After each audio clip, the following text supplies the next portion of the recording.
Hello and welcome to session 16 of Project Management Professional Training Series. So session 16 is in continuation of session 15, where we went through conflict and the top reasons of conflict. Now in 16, we are going to check on what are the different conflict resolution techniques which are followed by a project manager to ensure a timely resolution of the conflict. And we are also going to have a look into team development, where the project manager will be making sure to implement certain motivation theories to ensure the team is always in the performing stage. Like we have got this 5 layers of the team building. We have got forming, storming, norming, performing, and adjourning. So performing is the stage where we all like the team to be as per the Tuckman's model. So this is the layer where the team will be there if at all the project manager is trying to ensure that with the help of the motivational techniques or theories, he or she is able to drive the team or navigate the team forward. Remember always that for a project manager, these are difficult things to do because a project manager is not a functional manager. People are not directly reporting to him. So project manager, if he wants to direct something, he has got no authority on the team, right? So it will be difficult for the project manager to really resolve the conflicts within the team or inside and outside the team, or to build the team, to motivate the team, to direct the team in the direction of the project, and also the aspiration or the career or the motivation of the people are met and well thought of. So these are not very easy traits. These are not like a top-down kind of approach which you normally get in a functional management, right? And most of the functional managers, if they want to direct their team in a particular way, the team can be directed more smoothly than a PM, because with a PM the control is not with the team, right? So there are effective ways, very nice ways, very cool ways in which the project manager can do this. And these all will need experience. It's not like you learn one fine day something about resolution techniques for conflict and you, okay, these are the 5 techniques. I got them and that's it. I will apply them. You cannot do that, right? It all comes with experience. It all comes with your knowledge of people. How do you place people in buckets? And then how do you resolve the conflicts in the effective way? And your eyes should be open, like who are the key stakeholders, who are less impactful, more impactful, and accordingly you are going to resolve the conflict.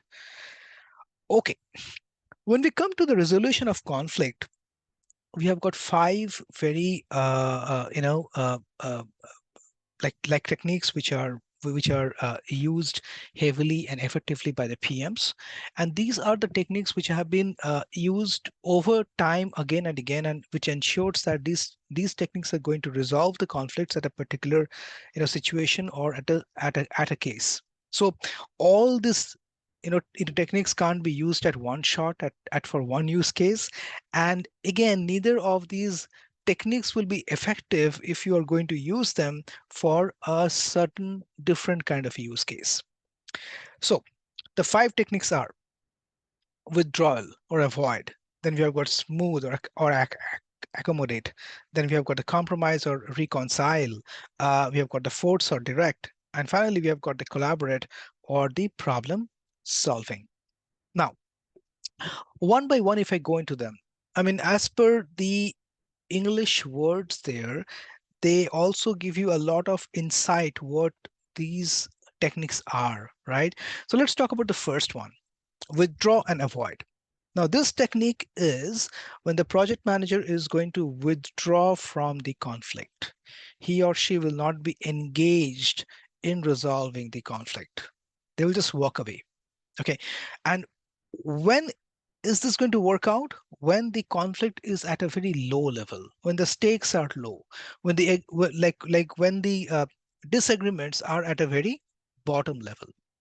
So let's say that there are 2 developers who are not in sync, or they disagree about maybe how a color of a button will be in a UI. Maybe one says it should be orange and one says it should be yellow. Okay, so something on that sort where it's not going to really damage the product. The stakes are not that high. Okay, it's a low stake. The disagreement is at the lower level, and the PM should walk away saying that you guys are mature enough and you sort it out amongst yourselves. and come to a conclusion which looks better, but solve it. Okay, he will withdraw. That PM will withdraw from this conflict, and because the PM will know that there is no point in wasting time on this conflict resolution, and let the conflict die on its own. Okay, that is called the withdrawal or avoid. Some people say it's not the best way because withdrawal or avoid also talks about that you are trying to escape from the conflict. You have got escapist mentality, and that may or may not work out always. But if you look at the stakes, if the stakes are low and the people who are engaged in the conflict are not so influential people, then it's always good to go for the withdraw and avoid. It saves your time. Now, this next one is about the smoothing of the conflict or the accommodation of the conflict. Now, smooth or accommodate is something where the project manager will try to agree on few areas, try to find out the surface where the people are agreeing on something, and it's not completely a win-win kind of case for both the parties. It's more about a win-lose because once you try to smoothen out, you try to accommodate the parties, then one person will lose and one person will win, right? But it's more like, again, when the stakes are low, when the people are not so influential or impactful in this conflict, then this also works out well. Like you try to come on, build into a kind of a agreement pointers on that particular conflict, and you make the guys agree on that. Okay. Again, like works out for the conflicts where the stakes are low. The third one, now this is where your PM skills will be there, the maximum one, the compromise or the reconcile. So situations where uh, in the conflict the stakes are very high, or when very highly impactful people or influential people are a part of the conflict, okay, then the project manager has to come to a compromise level. When both the guys want to win, when both the parties want to win, and they have got equal amount of power in the project, that's the time the project manager has to come and find out some common ground where you win some, you lose some. So in this case, both the guys are not going to win, or both the parties are not going to win 100% or not going to lose 100%, but to reach a kind of a common ground where you say, okay, some points are taken from you and some points are taken from him. You walk a few steps forward and you also walk like two steps forward, and in that way you reach a kind of a common ground area, and that is called the compromise. It's a good way, but not the most effective way, but it works out well if the parties are having the similar kind of high level stake in the project. And the important part, this particular method is applied generally when the collaboration has failed. The project manager has tried to collaborate between two parties, try to discuss, and that all has failed. Then he tries to reach to the compromise. Let's say the project sponsor and the director of operations. Both of them are having a kind of a conflict where the PM has to step in and compromise between the two. Okay. Force or direct. Force direct is something where the PM is forcing the conflict to resolve, and that is definitely going in the direction of one person. So basically, in this case, one guy will definitely lose and one will win. And the person who is going to win will be the person who has got higher stakes in the project. And where the influence is higher, that's the person whose side the PM will take, and he will try to force or direct the resolution in that direction. Okay. Again, I will say not a very good method, because if at all, the person who is winning will be happy, of course, but the person who loses, they will keep on blaming the project manager, or they will not at all in the future call out about their problems or conflict to the project manager, because they will know that this person will always try to force it towards the person who has got more influence or stake on the project. And the last one, the most effective one, and that is called the collaborate or the problem solving. Now, collaboration is a technique which is one of the most effective technique in project management, where we say that the project manager will discuss all the points with all the parties, and will agree with all the points with the team members. So basically, he will say, okay, guys, this is how the, let's say, the final product looks like. And do you all agree with that? And he will reach out to all the parties, he will collate and gather.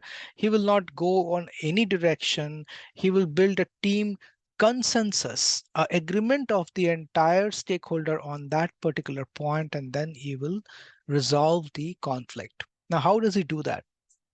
The basis of the collaboration is that you always discuss with all the parties, you reach a common consensus, but you drive the discussions always towards to a common goal called what is in the common benefit of the business. So for the common benefit of the business or the common benefit of the project, everybody should agree on that one point which the project manager is trying to drive. So he will just reduce and cut short the conflict by getting all the people on one table, and everybody as a team will agree on that point, because the goal is that let's agree looking at the bigger picture, which is the benefit of the business or the project. So collaboration, if nothing or not, or any of the techniques is not mentioned in the exam, always go with the point that PMIism, which we say, PMIism always talks about collaborate or the problem solving as the most effective conflict resolution technique. All right. Now that's about the resolution technique of conflict. Like I said, again, these all will not come up in a jiffy to you, just going through a one pager, deck or presentation. It's always good to deal with people, to work with people, to work with the team, to be in that shoes for some time, and then automatically all this resolution techniques will be coming to you even without your knowledge. Maybe you will try to fix things, and later on you will realize that, hey, I used that technique here and not this technique, and that's why I succeeded here. Okay, so it depends. So but the things which you should keep always in your mind when you're trying to resolve a conflict is how high the stakes are, okay, and how influential the people are who are engaging into a conflict. All right, now let's come to the second important topic for resource management, that is about development of team. Now, again, what I said, the project manager is not the resource manager. He is not the functional manager. So people are not going to directly report to him. However, when he builds a team, he picks up people from different teams maybe, and he or she builds a project team, then in that case, he has to ensure that the team is being developed well. He builds the team and develops the team and grooms the team, uh, to make sure that these are the people who are going to effectively come out of that storming and norming mode and get into the performing mode, which we all want, right? Remember, as a project manager, when you are dealing with a team, your aim should be always to place the team as quickly as possible from forming and straight to performing. Okay, how do you do that? Now, there are multiple motivational techniques or theories which can be used or which should be understood by the project manager to understand people better, to understand their needs better.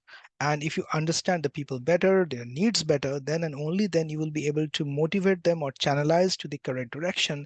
And team building will be a lot of fun and will be more effective. Remember, you're going to deal with a lot of maybe new buys here, a lot of very matured people here, or very senior people here who may be a part of your project team, right? So you have to have a very nice, matured kind of approach, which is not too formal, but not too informal as well. And that's how your motivation theory should be well grasped by you to ensure that you are driving the team in the proper direction. Now, remember always, resource management is one of the topics which is very easy. Now, from the exam point of view, conflict management, the top reasons for conflict, how to manage a conflict, how to resolve conflicts, uh, what are the different motivation theories in the team building, how does a team get built like a Tuckman's model.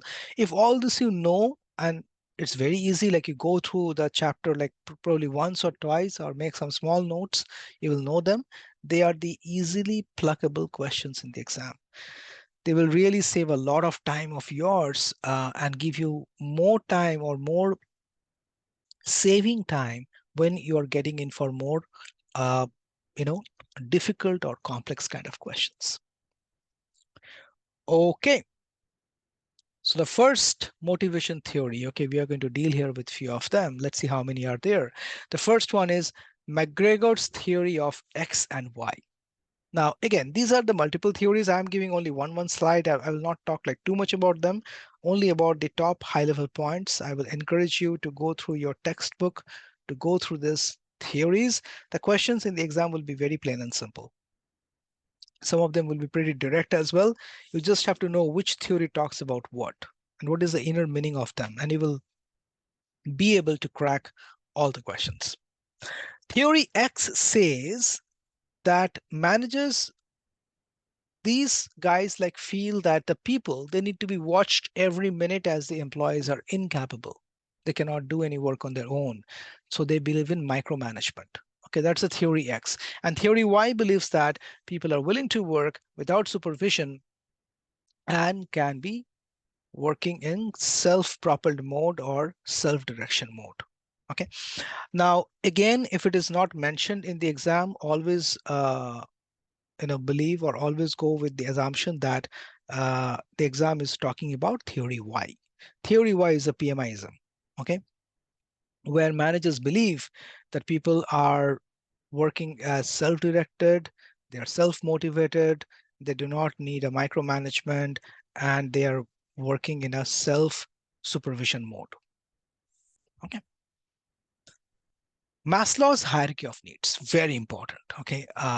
Questions can definitely come on this. This is a very important topic. And again, a very nice topic, a very interesting topic to know from the PM standpoint.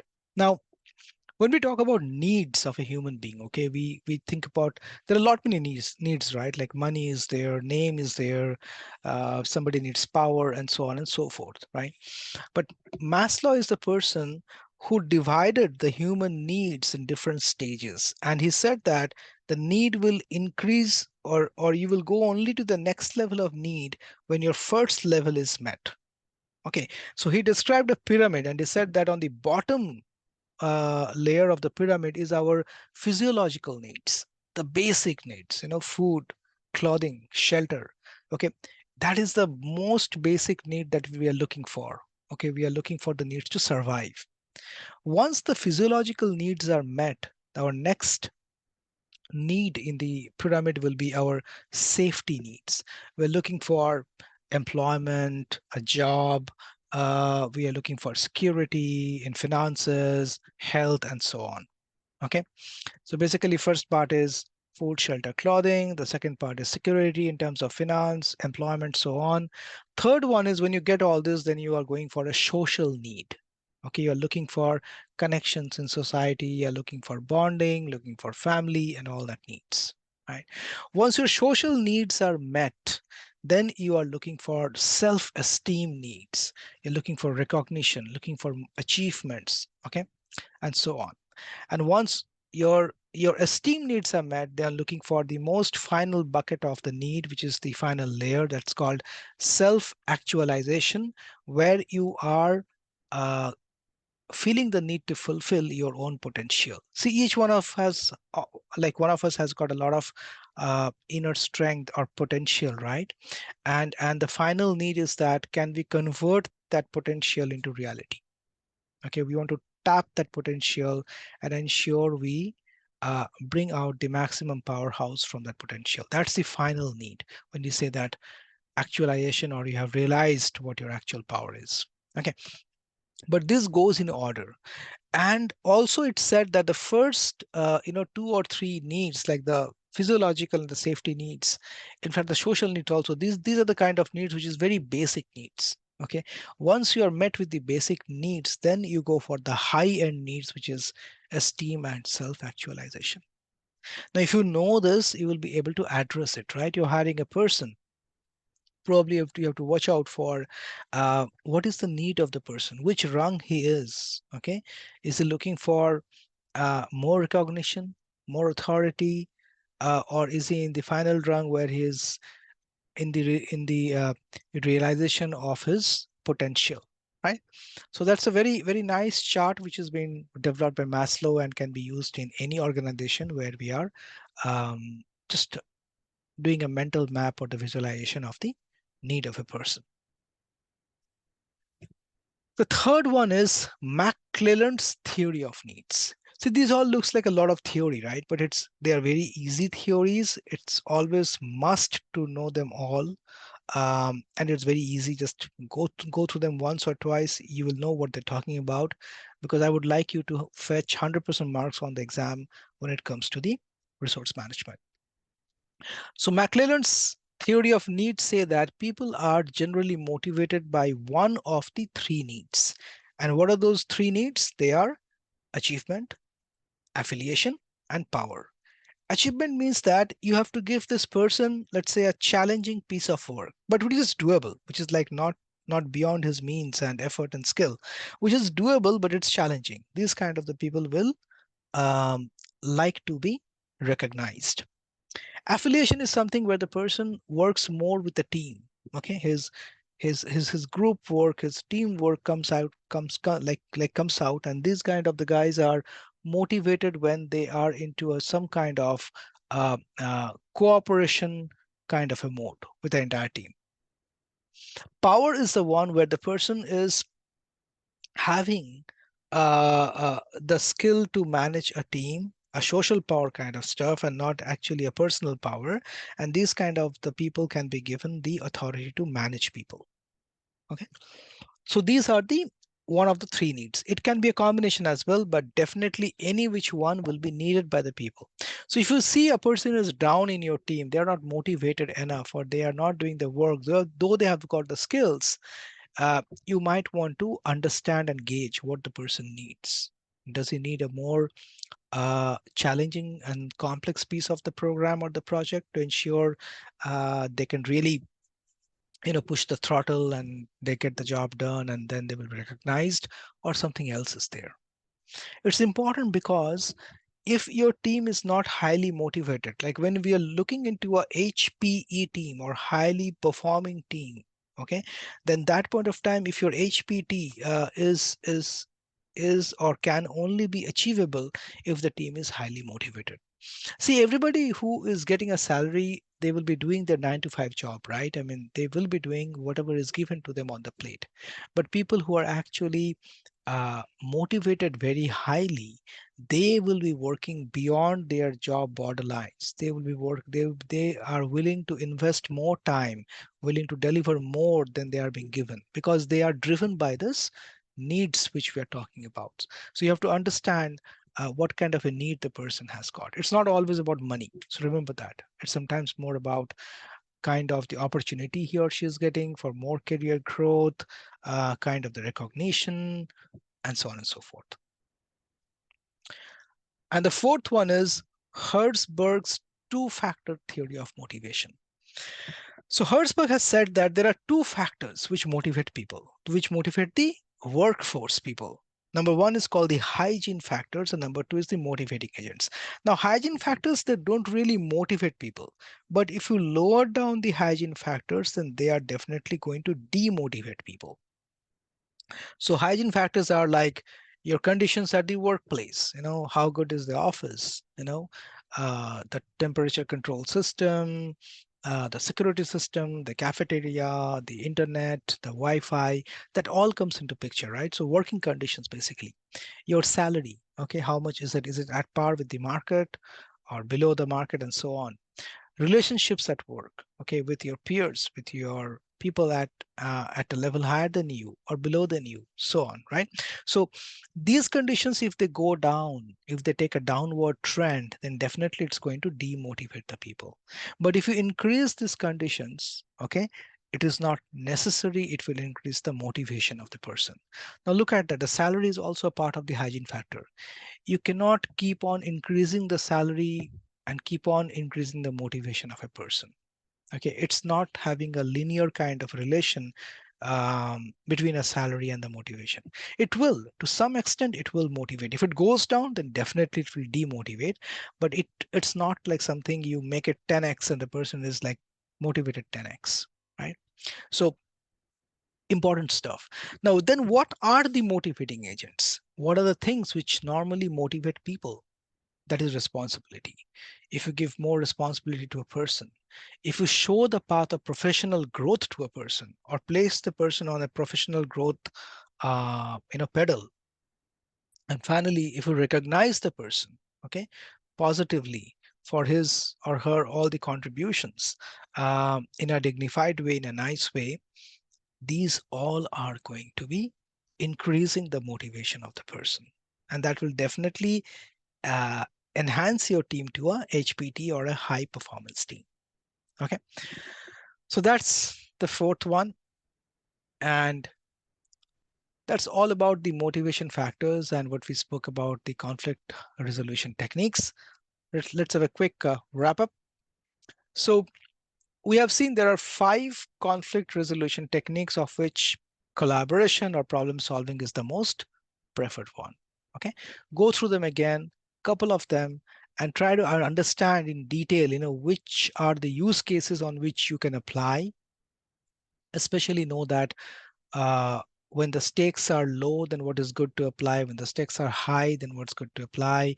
When both the parties are equally powerful, then what to apply, and so on. Okay, and the more questions you practice on this, it will be easy, because it will be a little bit tricky in the exam to choose between compromise and a smooth or accommodate and all that. Okay, so compromise, the only way to blur out the difference is that compromise is generally done when both the parties in the conflict are having equal amount of power and a power in that. And if the equal amount of power is there, that is when we do a compromise. Um, PM responsibility is to reduce and address conflict always. Okay, you cannot go back to the functional manager saying your directs are working in my project and they are having a conflict. Come on, it's your responsibility now to reduce the conflict and to ensure that the conflicts either are completely zero in the team or they're reduced to the minimum or negligible kind of numbers. Coming to motivation, again, the PM's job is to ensure the team comes to a stage of high performance team. And in order for the people to be in the bracket of HPT or high performance team, the people need to be motivated enough. The motivation just cannot be a salary. The motivation just cannot be, your workflows like the most dazzling office in the city. Those can be a little bit of motivation, but not much. But you have to look into the actual motivation factors. Okay, things like the needs as per the Maslow's hierarchy, things as per self-empowerment, things as such recognition, career path. These are the things which are going to motivate people, and they will stay with you for a longer time. Not only with the project, they will stay. If it's a long project, 3 years, they will be staying in the project for the next 3 to 4 years, and their staying in the company will also be longer. So basically, overall, the company will be benefited the more people are motivated enough to work for a program. All right. With that, we came to the end of the lesson 16. I hope you liked and enjoyed it. Thank you for watching it. I wish you all a great day and a great time. Thank you.